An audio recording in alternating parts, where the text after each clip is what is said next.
Adjustment at game plan ni Coach Tim Cone kontra New Zealand All Blacks nakaredy na. At New Zealand head coach Jude Flavel, markado ang dalawang players ng Gilas Pilipinas upang makuha yung panalo.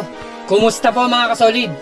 Batid ngayon ng head coach ng New Zealand All Blacks na si Jude Flavel ang kahinaan ngayon ng ating Gilas Pilipinas dahil sa pagkawala ng ating idol kay Soto. At yung source ng production ng numbers ngayon ng Gilas Pilipinas medyo limitado. Na mukhang dalawang players ng Gilas Pilipinas talaga ang kanyang pagtutuunan ng pansin. Na ito ay si Justin Brownlee at si Dwight Ramos. Na the same strategy ang kanyang gagawin.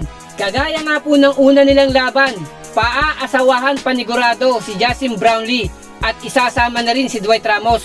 Na siya ngayong key player ng ating Gilas Pilipinas. Na for sure pipisikalin, papagurin, at kung kinakailangan makipagpalitan na mukha ay kanilang gagawin. Makabawi lang sa ating Gilas Pilipinas. Na-expected to ni Coach Tim Cone, yung game plan ni Coach Jude Flavel, na ang magiging counter at game plan, diskarte ni Coach Tim Cone sa laban na to, ay yung hindi niya nagawa kontra Chinese Taipei.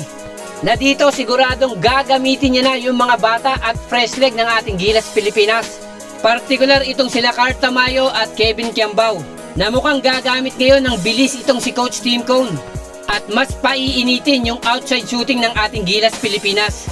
Sa rotation naman ng mga players, mukhang magiging mabilis ang palitan ni Coach Tim Cone upang maiwasan yung masunog ang kanyang players at mapagod.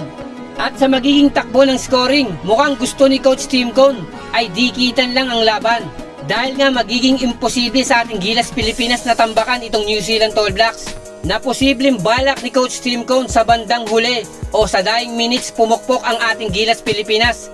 Partikular itong si Justin Brownlee, na proven na po sa mga crunch time at dying minutes ng laban. Sana lamang po mag-contribute yung bench ng ating Gilas Pilipinas upang makasabay tayo sa nagpalakas na New Zealand All Blacks. Maraming salamat po and God bless.